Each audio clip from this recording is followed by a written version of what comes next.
Hi guys, so dito naman tayo sa isang review para sa araw na to. Ang ating re-reviewin ay ang isang uri ng tablet or gadget.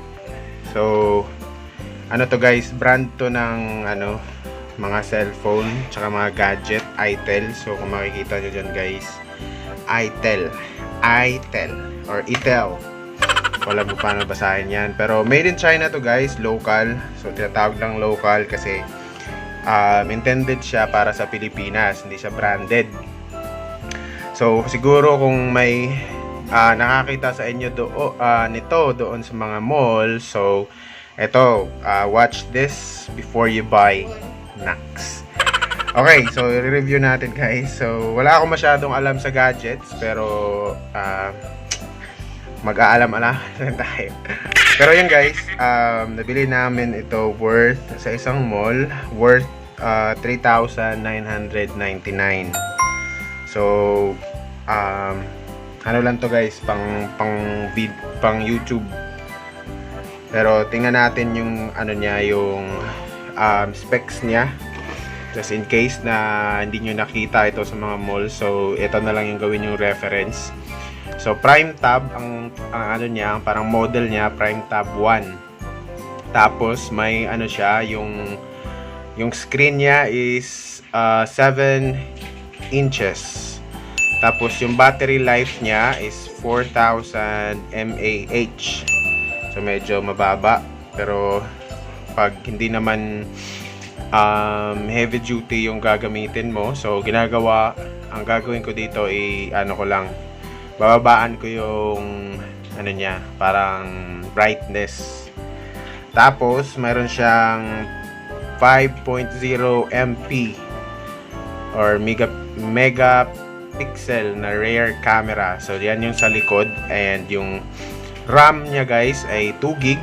Yan yung processing niya, lahat ng mga system, yan yung dyan na si store, yung mga system updates at may mga internal apps dyan din siya. Yung 32 GB ROM, yan yung mga paglalagyan mo ng mga videos, mga pictures, yan sa dual loudspeaker. So magkabilaan yata yung speaker nito, no? Ito dalawa. Tapos Android 10 siya guys, Go edition. So Android siya and dual SIM card. So tingnan natin yung loob guys. Actually nabuksan na namin to, pero papakita natin ulit. So hindi ito unboxing guys, review to ta. Okay, so ito yung niya, parang sticker. Ayan, ito natin lagay yan. Tapos ito yung manual. So napaka-simple lang nito guys, since local naman siya. Ito yung manual niya, lang. Mura lang din naman kasi 3,000 so 4,000 bale. So ito na yung tab. Okay, ito may na siya guys, may screen protector na siya. Tapos mayroon anong tawag dito? Casing. Ito, rubber casing. Rubber casing. Ayun, kinuha niya yung headset. Ayun, kinuha ng anak ko yung headset. So ito yung headset niya guys. Okay rin naman yung niya, parang regular headset lang din. Or earphone. Earphone pala tawag dito guys, earphone. So kulay red siya. Wala siyang freebies guys nung binili namin. Tapos ito yung niya, charger. Isang black na charger na parang Samsung din yung style. Tapos yung cord. Ayan. So napakasimple niya lang guys. Ito lang. Tapos wala na to, ilalim nito, blanco na yan, no? Blanco. So yan. So review natin siya. Maganda sa kanya guys ay mura. Yun, number 1. Yun yung pinakamaganda sa kanya, mura lang. Tapos yung ROM niya mataas, 32 GB. Tapos may mga pre-installed apps na rin siya guys. Tapos pwede rin tayo mag-install ng mga apps. Okay? So pwede natin siyang installan ng apps. Tapos may YouTube siya. Tapos, yung camera niya, okay rin naman. Yung picture na yan, galing yun dito sa camera na yan. Yung nasa wallpaper. So, yun nga lang guys, is yung camera niya, medyo hindi talaga siya ganun ka-clear kasi 5 lang naman eh. 5 megapixel lang siya eh.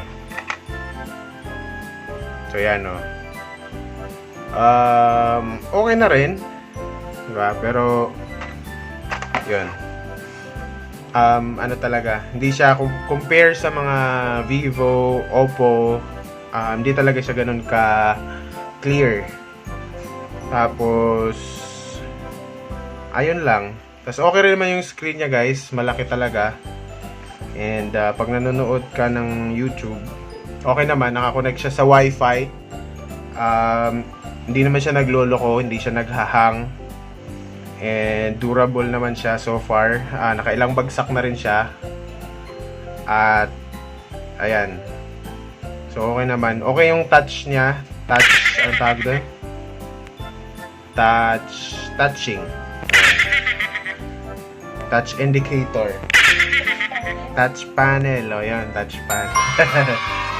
So yun, ano pa yung response niya sa touch mo, parang kung jowa mo, kung nalalamig na hindi na siya sumusunod sa touch.